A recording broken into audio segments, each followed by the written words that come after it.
안녕하세요. 오늘은 위챗 본사에 중국 공산당원 7,000명 근무, 공산당이 공산당을 감시한다 라는 소식을 전해드리도록 하겠습니다. 중국 IT 기업 텐센트가 제공하는 위챗에 대해서 미국 당국은 안보상의 위협으로서 대통령령에 근거한 사용 정지 명령을 내렸습니다. 텐센트는 중국 공산당 지부를 사내에 두었으며 당 체제 강화에 협력하고 있습니다. 최근 텐센트의 지부 소속 당원 7천여 명의 명단이 공개되었다고 합니다. 텐센트는 중국 본토에서 최대 규모의 인터넷 기업이며 2019년 3월 31일 기준 직원 수는 5만 4,600명에 이릅니다. 중국 기업에 설치되어 있는 공산당 위원회는 중국 공산당 정관 등에 근거하여 회사 간부들이 공산주의 이데올로기에 기초한 인재 양성과 감독을 실시합니다. 이어 공산당의 노선과 정책의 선전 활동을 실시하고 있습니다. 당의 요구는 중국 법률에서 정하지 않지만 기업들은 당에 따르지 않으면 기업의 발전은 어려워지거나 사라질 수도 있습니다. 텐센트 사내에 마련된 공산당 위원회는 12당사 116집으로 나뉘어 선전, 베이징, 상하이, 광저우, 청두 등 8개 사업부에 분포하고 있습니다. 게다가 클라우드 컴퓨팅이나 음악 담당, 온라인 결제, 소셜미디어 플랫폼 담당, 인터넷 교육 담당 등 각 사업 부문에 따른 지부도 설치되어 있습니다. 당원은 7,723명이 되는 것으로 나타났습니다. 텐센트는 이념적으로 상당히 중국 공산당 성향입니다.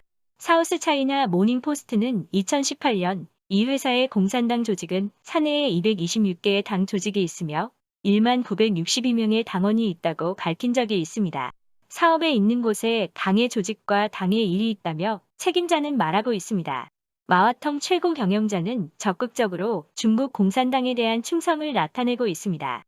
2018년 6월 초 마와텅 씨와 인터넷 쇼핑몰 업체인 진동닷컴의 류창둥 씨는 홍분 옷을 입고 마오쩌둥 연고지인 연안을 찾았던 사진이 인터넷에 나돌면서 당에 아부한다는 비판을 받기도 했습니다. 텐센트의 공산당 위원회장은 11명 있습니다.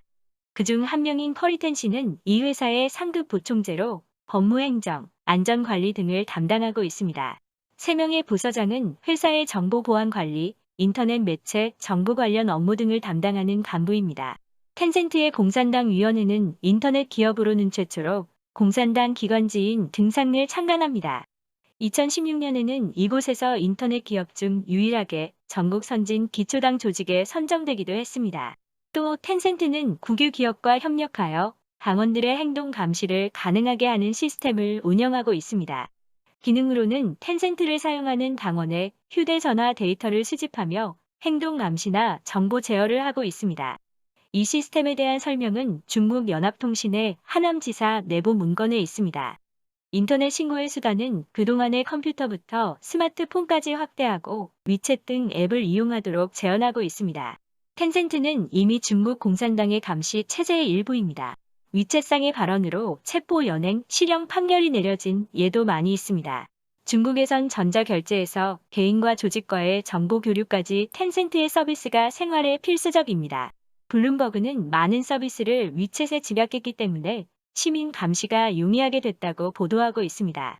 3월 2일 네덜란드의 기업인이자 해킹 전문가인 빅터 주베르 씨는 텐센트의 앱 사용자들은 대화 내용과 유저 정보가 중국 경찰에 전송되고 있다고 밝혔습니다.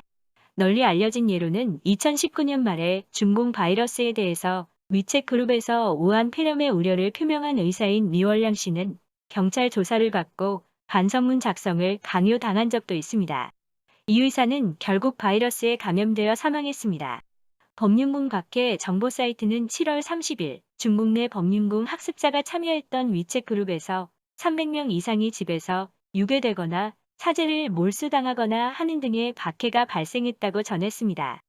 위챗을 통해서 국외 정보를 널리 알리다 경찰에 압수수색당하거나 구류된 사례가 보고되기도 했습니다.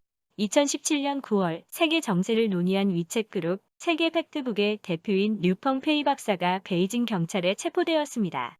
유 박사에게는 2019년 4월 선동과 도발이란 죄로 징역 2년 반의 실형 판결이 내려졌습니다. 2019년 8월 충칭의 부하 전당사의 대표인 리화이칭 씨는 위챗에서의 정치적 발언이 국가 전복 혐의로 간주되어 이 회사의 자산 약 170억 원 이상을 압수당했습니다. 미국 트럼프 대통령은 8월 7일 위챗과 바이트댄스의 틱톡에 대한 사용 금지하는 대통령 명령에 서명했습니다. 중국 기업의 앱은 미국인의 개인 정보를 수집하고 중국 공산당에 제공하고 협박이나 간첩 활동으로 이어지고 있습니다. 대통령은 성명에서 중국 공산당이 미국인 및 제외 중국인의 기밀 정보를 입수하기 위한 통로가 되고 중국 공산당의 이익 때문에 허위 선전 활동을 하고 상업 스파이 활동에 종사한다고 비난하고 있습니다. 트럼프 정권 관계자는 위챗은 간첩만 아니라 해외 여론을 중국 공산당의 형편이 유리하도록 유도하느라 중국에 대한 좋은 이야기와 거짓 정보를 확산시키는 강력한 채널이 되어 있다고 지적했습니다. 오늘 준비한 소식은 여기까지입니다. 끝까지 시청해주셔서 감사합니다.